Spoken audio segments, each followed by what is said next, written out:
दोस्तों आपके बाप दादाओं की ज़मीन है जो कि प्रॉपर्टी है, बहुत अच्छी बात है। आप वहाँ पे रहते हैं, लेकिन 50 साल से उसका ज़मीन का केवाला ही गायब है। और आए दिन कोई न कोई आके कहता है कि ये ज़मीन मेरी है, दूसरा बोलता है वो ज़मीन मेरी है। और आपके पास साबित करने के लिए केवाला ही नहीं है, और केवाला मिल ही नहीं रहा है आपका।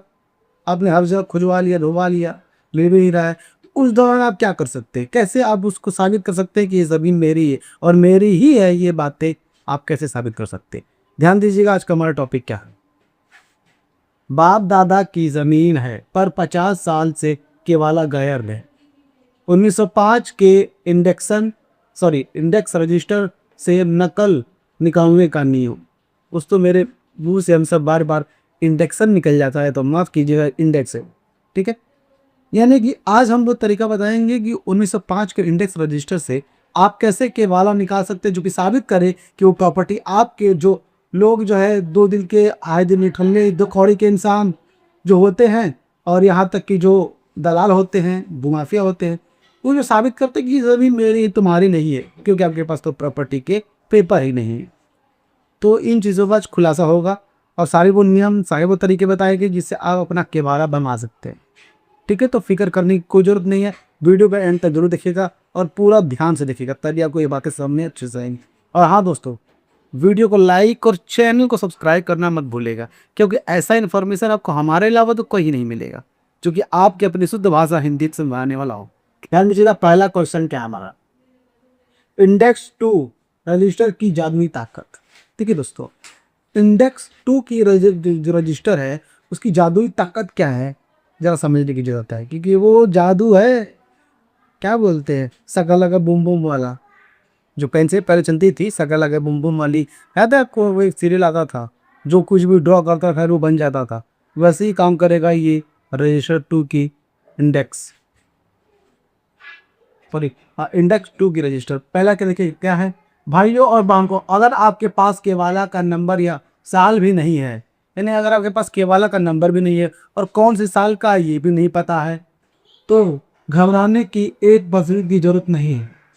रजिस्ट्री ऑफिस में इंडेक्स टू रजिस्टर में खरीदार और बेचने वाले का नाम, गांव और मौजा दर्ज होता है। देखिए दोस्तों, घबराने की जरूरत नहीं है। माली पेपर वगैरह नहीं है तो, सबके वादा वगैरह नहीं है तो, जमीन की सच्चाई कुछ न कुछ आपके लिए बताता ही रहता है।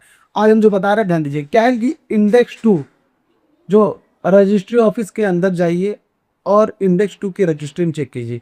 उसमें आपके नाम भी लिखा रहेगा, जिसने ज़मीन खरीदा है, बेचा है, वो भी लिखा रहेगा। यहाँ तक कि गांव का मौजा भी दर्ज रहेगा। ठीक है।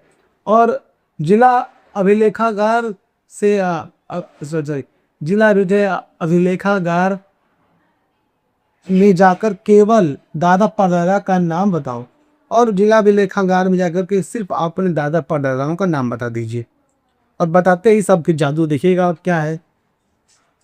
कर्मचारी को रजिस्टर खंगार कर पुराना केवाला नंबर खोजना ही पड़ेगा। और कर्मचारी क्या करेंगे, आपको की आपके हिसाब से बताए गए नियमों नामों के अनुसार पूरे रजिस्टर खंगारेंगे। खंगार करके आपका केवाला वगैरह दे देंगे। यहाँ तक कि केवाला नंबर वगैरह भी आपको खोज देंगे, जिससे आपकी काफ़ी हेल्प हो जाएगी। और केवाला नंबर इतनी सारी प्रक्रियाएं हल हो जाती हैं। ठीक है। अब आते हैं कड़े नियमों के अनुसार। अगर ऐसा नहीं होता है तब क्या होगा। ये जाहिर सी बात है, पॉजिटिव और नेगेटिव दोनों सोच के चलना है। सेकंड क्या है, क्वेश्चन ध्यान दीजिएगा। निरीक्षण अर्जी यानी सर्च एप्लीकेशन और 100 साल का रिकॉर्ड, यानी कि 100 साल का रिकॉर्ड आप कैसे निकालेंगे, कैसे निकालेंगे। निरीक्षण एप्लीकेशन आप कैसे देंगे, खोजबीन का एप्लीकेशन, समझते जरा। रिकॉर्ड रूम में कौन सा फॉर्म भरना है, सीधे जिला समाहर्ता यानी डीएम ऑफिस या रजिस्ट्री ऑफिस के रिकॉर्ड रूम जाओ, वहां निरीक्षण आवेदन भरो और जिस साल के आसपास जमीन खरीदी गई थी उसका अनुमानित वर्ष लिखो। देखिए दोस्तों, अगर मान लीजिए कि ऐसा कुछ करना है, वो तो करना है क्या है, सीधा आपको रिकॉर्ड रूम में जाना है। रिकॉर्ड रूम में जाकर फॉर्म भरिए और उसमें ये भरिए कि सीधा जो डीएम सहारता है, डीएम कर रहा है, अब डीएम ऑफिस जो है वहाँ जाकर, या फिर रजिस्ट्री ऑफिस रिकॉर्ड रूम पर जाना है आपको। वहाँ निरीक्षण आवेदन भरिए, निरीक्षण यानी सर्च एप्लीकेशन आप भरिए, और जिस साल के आसपास जमीन खरीदी गई थी उसका अनुमानित वर्ष लिखो।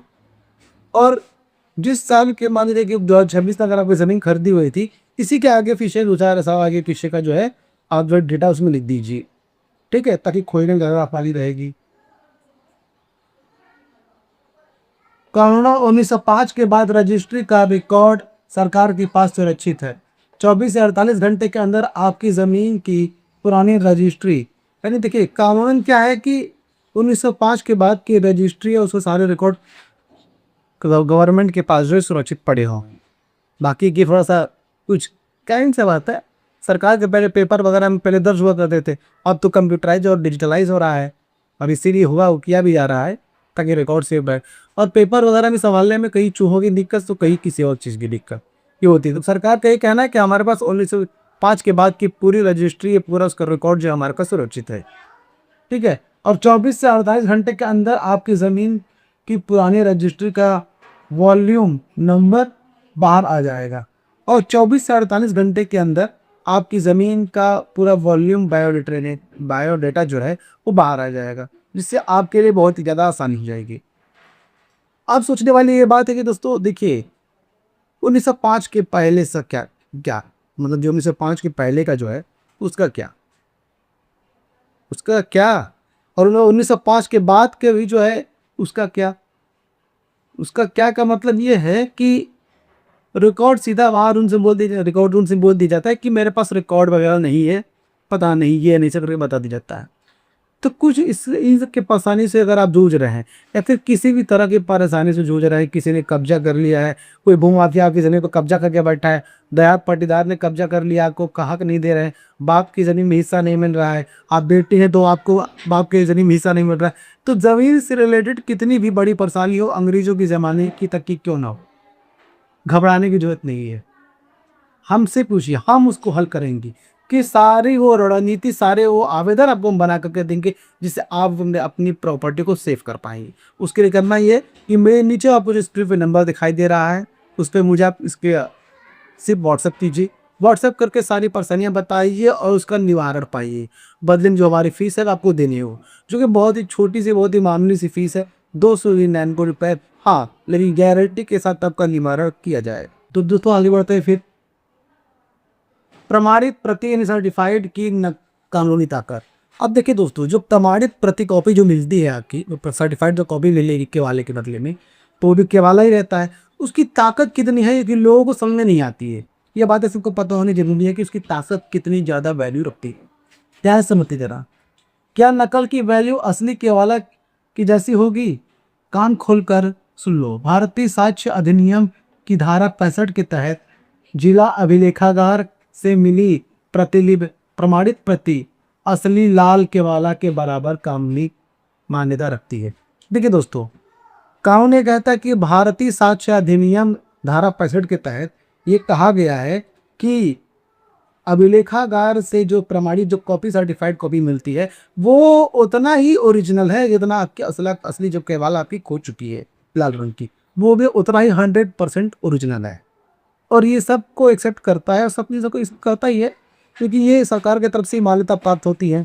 सरकार की तरफ से जो मोहर है, गोल वाली स्टैम्प वो रखता है, सरकार की तरफ सरकार का ही होता है, उसे मानना ही होगा। किसी के ना चाहने से वो फर्क कोई पड़ता नहीं, क्योंकि सरकार कहता है तो मानना पड़ेगा। नियम है भारतीय साक्ष्य अधिनियम धारा 65 के तहत, ठीक है। इसे सर्वे अमीन के मुंह पर मारो, असली हिम्मत नहीं होगी कि उसकी हिम्मत नहीं होगी कि आपका नाम सर्वे से काट चुकी, जाहिर सी बात है। इसे जब सर्वे अमीन आवे तो उसके मुंह पे दे मारिए, और उसकी हिम्मत नहीं कि सर्वे से आपका नाम कट सकेगा। अरे कैसे काट सकेगा यार, जब तक ज़मीन कचैया के साथ खड़ा है ये, तो आपके साथ कोई नाइंसाफ़ी हो ही नहीं पाई। अगर नाइंसाफ़ी होगी तो हम है ना सॉल्व करने के लिए, हम हमेशा खड़े हैं आपके लिए, घबराने की जरूरत नहीं है, ठीक है। आगे बढ़ते हैं। एफआईआर और शपथ पत्र से पाटीदार का खेल खत्म। देखिए दोस्तों, अब पाटीदार जो खेल रचते हैं तो एफआईआर और शपथ पत्र से आप कैसे उसका खत्म कर सकते हैं, समझते जरा। अगर पाटीदार असली केवाला छुपा कर बैठा है हो तो तुरंत स्थानीय थाने में केवाला गुमशुदगी की एफआईआर एनसी दर्ज करा।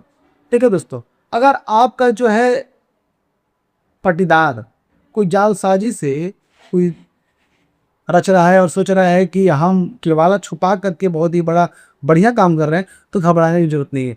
तुरंत जो है आप एफआईआर खोने की, गुमशुदगी की जो है आप नज़दीकी थाने में जाकर के एक एफआईआर दर्ज कराइए FIRLP के तहत। ठीक है, उसके बाद क्या करना है आपको, और 100 रुपए के स्टाम्प पर लिखो कि मूल केवाला खो गया है जिसके लिए प्रमाणित प्रति का इस्तेमाल किया जा रहा है। और एक स्टाम्प पेपर पर लिखिए कि जो मूल केवाला, जो असली केवाला वो खो गया है, और 100 रुपए के स्टाम्प पेपर पर ये लिखिए कि मूल केवाला खो गया है, इसलिए प्रमाणित कॉपी का इस्तेमाल किया जा रहा है। एफआईआर की कॉपी और सर्टिफाइड कॉपी मिलाकर अचल शिविर में जवाब जमा पे होगा। देखिए, प्रमाणित कॉपी और एफआईआर कॉपी जो है मिला करके आप अचल शिविर में जाकर के वो जरिए जमा कर दीजिए। आप पट्टीदार की सारी चालबाजी एक झटके में ध्वस्त हो जाएगी, और पट्टीदार की जो चालबाजी है, जो घुमा फिर की चालबाजी है हड़पने का, वो एक झटके में ध्वस्त हो जाएगा। क्योंकि जब अचल कार्यालय पता चलेगा कि भाई केवाला खो गया है, इसके लिए सर्टिफाइड कॉपी और एफआईआर कॉपी मिला करके आपने जमा कर दिया है, तो आपको कोई क्या कर लेगा। और वो जो सोच रहा है आपका देहात पट्टीदार कि हम जमीन दबा करके बहुत केवाला छुपा करके बहुत अच्छा काम कर रहे हैं, कोई फर्क नहीं पड़ता यार। जमीन की सच्चाई जब तक साथ है, किसी के साथ नाइंसाफी हो ही नहीं पाएगा। अब ध्यान दे दोस्तों, अगर आप इस टॉपिक से रिलेट करते हैं या फिर दुनिया के किसी भी टॉपिक से रिलेट करते हैं, अगर आप प्रॉपर्टी के से संबंधित किसी भी तरह की समस्या है, घबराने की जरूरत नहीं है। अगर किसी ने कब्जा कर लिया है वो भी हम छुड़ा देंगे, अगर किसी ने हक आपका छीना हुआ है वो भी आपको मिला देंगे, आपका हक दिलाएंगे। किसी भी तरह की परेशानी हो, घबराने की जरूरत नहीं है। हमारे पास सभी चीज़ों का निवारण है। उसके लिए करना ये है कि आपको हमारे जिसके ऊपर दिए गए नंबर है, व्हाट्सएप नंबर, हमें कमेंट कीजिए, व्हाट्सएप पे कमेंट कीजिए, और जो भी परेशानी है वहाँ बताइए। सारे परेशानियों का हल मिलेगा हमारे तरफ से। बदले में जो हमारी फीस है आपको देनी होगी, क्योंकि बहुत ही छोटी और मामूली सी फीस है, 299 रुपये पूरी ना होगा। ठीक है दोस्तों आपको ये वीडियो कैसा लगा? अगर कोई वीडियो अच्छा लगा तो वीडियो को लाइक कीजिए, चैनल को सब्सक्राइब कीजिए, और इस वीडियो को ज़्यादा से ज़्यादा लोगों तक शेयर कीजिए, ताकि सभी लोगों को ये बातें पता चल सके कि ज़मीन में सच्चाई किस हद तक लोगों की महत्वता है। ये बातें सबको पता होनी जरूरी है दोस्तों। फिर मिलेंगे किसी नए वीडियो में किसी नए टॉपिक की तरफ, तब तक हमें दीजिए इजाज़त। जय हिंद दोस्तों।